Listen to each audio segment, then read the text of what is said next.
Hello everyone, আমি পায়েল। আমার নতুন একটি ভিডিওতে সবাইকে এত এত ভালোবাসা। আশা করি আপনারা সবাই খুব ভালো আছেন আর আমরাও কিন্তু বেশ ভালোই আছি। বাইরে যা সুন্দর ওয়েদার রয়েছে, এই সপ্তাহের প্রথম দিকে বেশ কয়েকটা দিন বৃষ্টি বরফ এসব যাওয়ার পর গতকাল থেকেই আজকেও ভীষণ সুন্দর রোদ্দুর উঠেছে। ওয়েদার বলছে আগামীকালকে শনিবার এবং তার পরদিন রবিবার দুটো ছুটির দিনই দারুণ সুন্দর রোদ্দুর ঝলমলে আকাশ থাকতে চলেছে। আমি তো সেইটা ভেবে ভীষণ ভীষণ খুশি।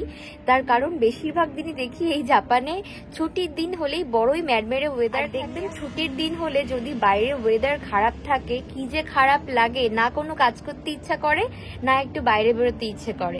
সেই জন্য ছুটির দিন সব থেকে ভালো এরকম সানি ওয়েদার। সকাল থেকে আজকে ওয়েদার দেখে আমি অনেকগুলো জামা কাপড় ধুতে দিয়েছি, এখন চলুন ওগুলো আগে মেলে দিয়ে আসি। বাড়িতে দুইজন মাত্র মানুষ, কত জামা কাপড় আর নোংরা হয় বলুন। কিন্তু তারপরেও সপ্তাহে প্রায় 2-3 দিন পর পরই জামা কাপড় ধুতে দিতে হয়। আর এ সপ্তাহে এত বাজে ওয়েদার ছিল যেই কারণে অনেক জামা কাপড় জমেছে। এই ব্ল্যাঙ্কেটের কভার খানাতে কি যেন একটা দাগ লেগেছে। বহুদিনের পুরনো কভার এটি, হতে পারে ওই ওয়াশিং মেশিনের মধ্যে থেকে অন্য জামা কাপড়ের রং লেগে গিয়েছিল আর উঠলই না। তবে জানেন তো, এই ব্ল্যাঙ্কেট কভার খানার মেটেরিয়াল এত ভালো, একেবারে পিওর কটন আর অনেকটা মোটা। এক কথায় জিনিসটা এত ভালো, ওইটুকুনি একটা ছুতোনার জন্য গোটা জিনিসটাকে তো আর ফেলতে পারি না। তার জন্য যেমন ভাবে চলছে চলতে থাকুক। আমাদের ব্যালকনিটা তো অনেকটাই ছোট, তাই ইচ্ছা থাকলেও একবারে অনেক জামা কাপড় ধোয়া যায় না। এ কটা আগে শুকিয়ে যাক, বাকিগুলো পরে দেব। আর জানেন তো, এই যে বাড়িতে গিয়েছিলাম না, বেশ শীত ছিল তো ওই সময়। ব্যালকনিতে দুখানা সুগন্ধি ফুলের গাছ ছিল, একটা ছিল গন্ধরাজ, অন্যটা জেসমিন। এত ভালো গন্ধ ছড়াতো ওই গরমকালের সন্ধ্যাগুলোতে, তা কি আর বলবো। একেবারে বাতাসের সাথে মো মো করতো গোটা ঘরখানা। তবে যে কদিন বাড়িতে ছিলাম, ছেলেদের হাতে সংসার বোঝে নিত, তাই জন্য ভালো করে জলও দেয়নি আর যত্নও করেনি। গাছগুলো নেহাত শুকিয়ে পড়ে আছে। ভাবছি এগুলোকে পরিষ্কার করব আর নতুন কোনো ফুল গাছ আবার লাগিয়ে দেব। জামা কাপড় তো অর্ধেক শুকিয়ে তারপর মেশিন থেকে বেরিয়ে আসে, বেশিক্ষণ লাগবে না ওগুলো শুকোতে। এখন চলুন রান্নাঘরে যাই আর রান্না বান্নার বন্দোবস্ত করি।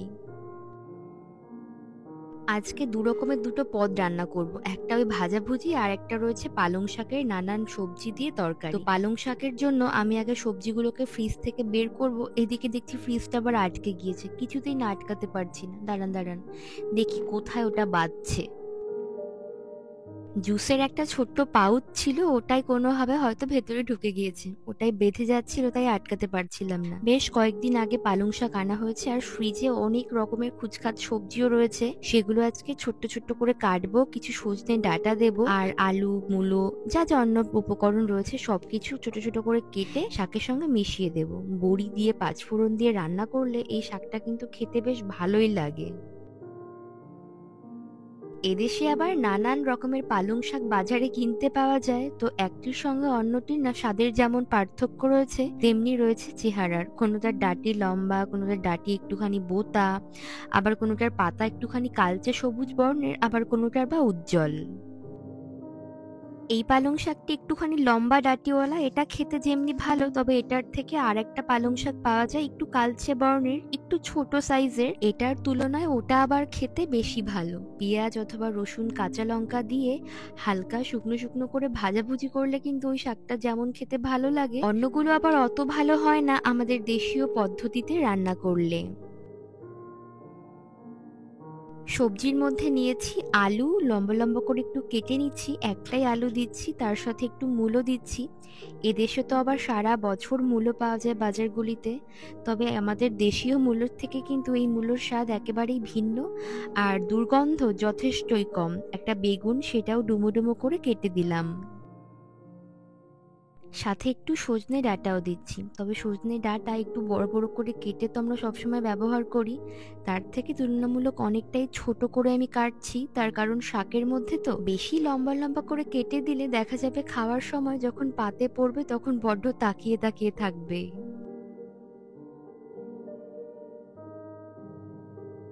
কয়েকটা ফ্রোজেন ফুলকপি সেটাও দিয়ে দিলাম। আর এদিকে কড়াইতে একটু তেল গরম করে 5 ফোড়ন, সাথে রাঁধুনি, গোটা তেজপাতা, একটু শুকনো লঙ্কা ফোড়ন দিয়ে ডালের বড়িগুলোকে প্রথমে ভেজে নিচ্ছি। তেল তো মোটামুটি ঠিকঠাকই দিয়েছিলাম, তবে ডালের বড়ি সে সব শুষে নিয়েছে। সব সবজিগুলোকে দিয়ে কিছু চেরা কাঁচা লঙ্কা, নুন হলুদ দিয়ে নেড়ে ছেড়ে এবার ঢাকনাটা দিয়ে কিছুক্ষণ রান্না হতে দেব।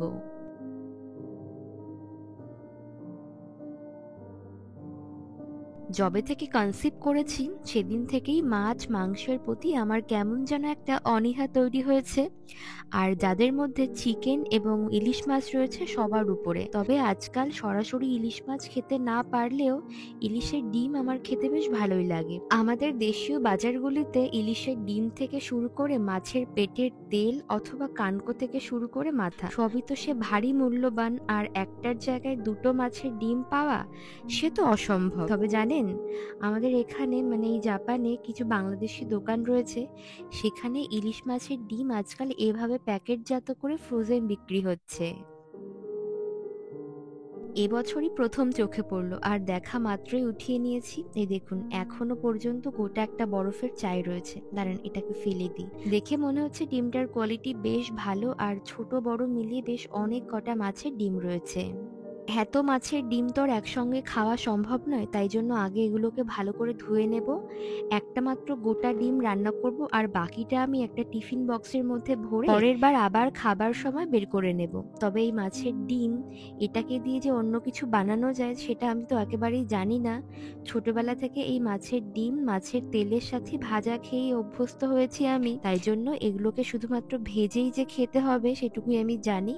আর এদিকে সবজিগুলো বেশ সুন্দর মতো নরম হয়ে গিয়েছে, শাকগুলো এবার মিশিয়ে দিলাম। এই পালং শাক যা কচির কচি, এটাকে আর বেশিক্ষণ রান্না করতে হবে না। তবে জানেন, এটাকে ধুতে গিয়ে আমি এর অর্ধ রন্ধন সম্পূর্ণ করে ফেলেছি। এখন এই সবজির সাথে শাকগুলোকে এপিট ওপিট করে ভালো করে মিশিয়ে নিচ্ছি। আলাদা করে আর কোনো মশলা দেবার দরকার নেই, শুধু রান্নার শেষে একটুখানি চিনি ছিটিয়ে দেব।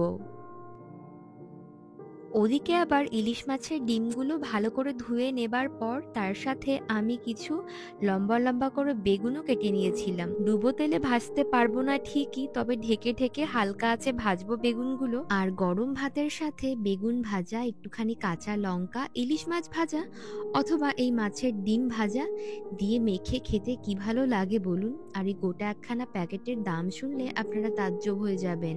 অতগুলো ডিম ভর্তি একটা প্যাকেটের দাম নিয়েছে 400 জাপানিজ ইয়েন। ভারতীয় টাকায় যদি আমি হিসাব করি তাহলে তার দাম দাঁড়াচ্ছে প্রায় 250 টাকার মতো। নুন হলুদ দিয়ে আমি বেগুন আর মাছের ডিমগুলোকে বেশ অনেকক্ষণ আগেই মাখিয়ে রেখেছিলাম। বেগুনগুলো এর মধ্যেই বেশ সুন্দর নরম হয়ে গিয়েছে। এখন চলুন একটা কড়াইতে গরম গরম সাদা তেল গরম করে আগেগুলোকে সুন্দর মতো কড়া করে ভেজে নিই। প্রথমে ভেবেছিলাম এই এত বড় ডিমখানাকে আমি এপিট ওপিট করে গোটা গোটাই ভাজবো, তবে এখন দেখছি যদি এটাকে আমি একটুখানি মাঝখান দিয়ে কেটে কেটে না দিই, ভেতরে না কিছুতেই তেল পৌঁছাচ্ছে না আর ভাজাও হবে না।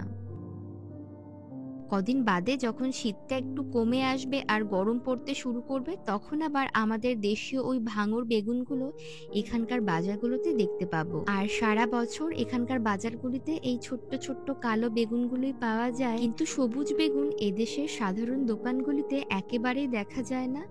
অগস্ট মাসের দিকে যখন প্রচন্ড গরম থাকে বাইরে, তখন কয়েকটা এশিয়ান গ্রসারি শপে গোটা কয়েক সবুজ বেগুন ওরা তোলে। ডিমগুলো ভাজতে গিয়ে বুঝতে পারলাম বেশ ফ্রেশ রয়েছে, একটু দুর্গন্ধ বের হয়নি। এখন চলুন আর দেরি করব না, অনেকটা বেলা হয়ে গিয়েছে, খাবারটা আগে খেয়ে নিই। বেলা এখন 3:30 মতো বাজে। আজকে রান্না বান্না করে খাওয়া দাওয়া সারতে আমার বড্ড দেরি হয়ে গেছে। আর সামহাও আজকে আমার শরীরটা না বড্ড ক্লান্ত লাগছে, তাই জন্য ভাবছি রোদ্দুর যখন রয়েছে বেডরুমে তাই একটু রেস্ট করে নেব। কিন্তু এইমাত্র যেহেতু খাওয়া দাওয়া সারলাম, তাই জন্য পেটের খাবারটা একটু হজম না হলে শুতে গেলে দেখা যাবে আবার শরীর খারাপ বাঁধিয়ে বসবো। তাই জন্য ঘরের মধ্যে একটু হাঁটাহাঁটি করছি। আজকে আর বাইরে বের হচ্ছি না, কারণ কালকে থেকে যেহেতু কান্তির ছুটি রয়েছে আগামী 2 দিন, তাই জন্য ওর সঙ্গে তো বেরোনো হবেই আগামী 2 দিনের যে কোনো একদিন। আজকেও সন্ধ্যাবেলা বের হতে পারি, তো তার জন্য আর এক্সট্রা করে বের হচ্ছি না। দুপুরবেলায় এত ক্লান্ত লাগছিল, কখন যে ঘুমিয়ে পড়েছি আর সন্ধ্যা হয়ে গিয়েছে। চলুন আজকের ভিডিওটি এখানেই শেষ করছি। দেখা হচ্ছে পরবর্তী নতুন কোনো ভিডিওতে।